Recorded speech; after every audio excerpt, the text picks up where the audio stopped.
안녕하세요. 임지현 변호사입니다. 지난 영상에서 월 수입에 따른 부양가족의 수를 산정해서 개인회생 월 변제금을 산정하는 방법을 알려드렸는데요. 자, 오늘은 어떠한 것에 대해서 한번 알아볼지 또 한번 제가 여쭤보겠습니다. 오늘 알아볼 주제는 뭘까요? 오늘은 이제 개인 회생을 할 때 정규 직장에 다니지 않고 뭐 아르바이트나 일용직으로 근무하고 있는 경우 또는 이제 뭐 직장이 없지만 연금 소득을 받고 있는 경우 이런 경우에도 개인 회생 신청이 가능한지에 대해서 조금 알려드리는 시간을 가져볼까 합니다. 그럼 결론부터 말씀드리면 가능한가요? 가능합니다. 가능한가요? 네. 그럼 제가 질문을 좀 드릴게요. 네. 연금 수급자분들, 이분들은 어떻게 개인회생 가능한가요? 일단 지금 국가로부터 연금 수령하고 계신 분들 같은 경우에는 지금 직장이 없는 상태이시잖아요. 네. 그러다 보니까 개인회생을 신청할 수 없을 것이다 라고만 이제 생각하시는 분들이 좀 많을 것 같아요. 근데 뭐 현재 직장이 없더라도 연금 소득이 이제 뭐 매달 발생하고 있는 분들은 충분히 개인회생 신청이 가능합니다. 그럼 매월 수령하는 연금이 최저생계비 이상이 돼야 되는 건가요? 맞습니다. 연금 소득이 있다고 해서 무조건 개인회생 신청이 가능한 건 아니고요. 앞서 말씀드렸듯 이제 뭐 최저생계비, 개인 최저생계비 이상의 연금이 매달 발생하고 있어야만 개인회생 신청이 가능합니다. 본인이 수령하는 연금 중에서 최저생계비를 제외한 나머지 금액을 이제 변제금으로 투입하면 이제 개인회생이 충분히 가능하신 거죠. 그럼 정리하자면 뭐 연금이든 아니면 세후 월급이든 결국 본인의 수입으로 산정을 하고 그 수입에서 최저생계비 2인, 3인, 4인을 공제하면 똑같은 거네요. 네, 맞습니다. 알겠습니다. 아르바이트 또는 파트타임 종사자는 어떤 방식으로 진행할까요? 요 분들도 이제 최저생계비 이상의 소득만 있다면 개인회생 신청이 가능하다고 말씀드릴 수 있습니다. 근데 단 이제 아르바이트를 하면서 개인회생을 하는 중에 뭐 만약에 근무지가 바뀐다거나 아니면 이제 갑작스럽게 뭐 해고 통보를 받아서 갑자기 이제 아르바이트를 못하게 된다거나 하면 이제 소득에 큰 변동이 생기잖아요. 그렇게 될 우려는 없는지를 먼저 체크해보고 진행을 하셔야 돼요.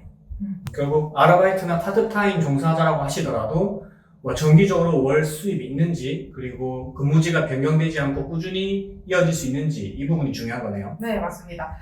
개인회생은 뭐 최단기 이제 3년 그리고 최장 5년간은 꾸준히 월 변제금이 이제 매달 납부가 되어야 되는 걸 전제로 개시 결정을 해주는 거다 보니까 아무래도 회생법원은 이 사람이 개시 결정 후에 과연 변제 계획안대로 꾸준히 월 변제금을 납입할 수 있는지를 가장 먼저 보시게 됩니다.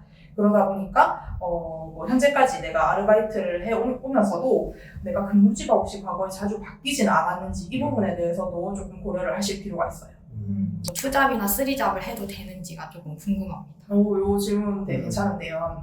일단 파트타임이나 아르바이트로 근무를 하게 되면 시간이 정해져 있고 시간이 짧은 경우가 많아요. 그러다 보니까 최저생계비 이상의 소득이 발생하지 않는 경우가 간혹 있는데 그런 분들은 뭐 아르바이트를 뭐 2군데 또는 뭐 3군데에서 이렇게 하시더라도 최저생계비 이상의 소득만 만들어 주신다면 충분히 개인회생 신청이 가능합니다. 지금 말씀하신 최저생계비라는 거는 저희가 지난 영상에서 봤던 1인 가구 기준 약 124만 원이고요.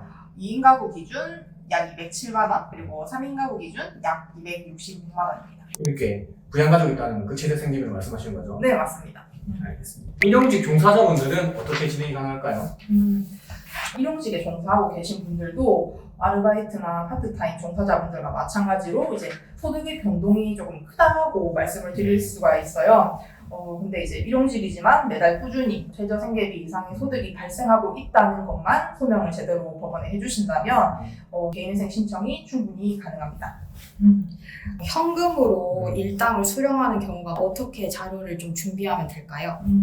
아무래도 일용직 근무하시는 분들은 뭐 월급이 아닌 일당 형식으로 이제 현금을 지급받는 경우가 많은데 현금으로 만약에 일당을 지급받으신다면 이를 이제 당사 명의 계좌에 꼬박꼬박 잘 입금을 하셔서 계좌 내역을 통해서 월별 평균 소득을 산정할 수 있도록 만들어 주시는 게 중요해요. 방금 하신 말씀은 이제 저희가 회생을 장래 진행할 경우에 앞으로를 예상을 해서 이제 받은 일당을 계좌에 이제 입금을 하는 거고, 만약에 지금 당장 개인회생을 진행하고 싶은 일용직 근로자분들은 입금을 할 수가 없잖아요. 그 옛날 자료는 어떻게 확보하면 될까요? 현장 관리하시는 현장 소장님이 아마 계실 거예요. 그분들께 뭐 근로 일수 내역서 이런 서류들을 받아서 법원에 소명을 하되 앞으로는 이제 뭐 현금으로 수령한 일당들을 계좌에 꼬박꼬박 입금을 해서 소명 자료를 만들어 주시는 게 중요하겠죠. 혹시 뭐 최근에 일용직 종사자분들 회생 진행하면서 뭐 고정 명령이 나온 게 있나요? 저희가 안 그래도 최근에 이제 일용직 근무하시는 분들 개인회생 신청을 많이 진행을 해봤는데요. 최근 들어서는 이제 뭐 그 근무하는 모습의 사진을 찍어서 직접 제출을 하라는 고정이 나오거나 아니면 이제 고용주분의 이제 사업자 등록증까지 함께 좀 제출을 해달라는 고정이 좀 나오는 추세더라고요.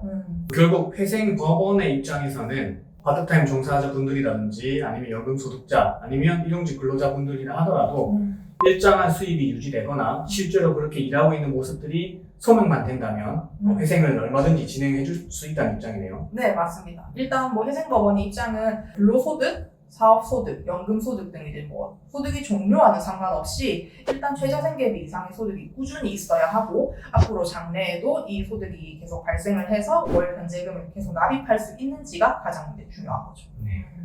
준비한 거는 오늘 여기까지고요. 오늘 이 영상을 잠시 여기 잠깐만 잘라갈게요. 뭘 잘라? 편하게. 뭘 잘라? 다시 편하게. 정리하자면 일용직 종사자분들이거나 아니면 파트타임 종사자분들 아니면은 연금수급자분들도 얼마든지 개인회생을 진행하실 수 있다는 거고요. 저희가 또 다음에도 유익한 내용으로 다시 한번 찾아뵙도록 하겠습니다. 좋아요. 구독! 알림 설정까지. 예. 와!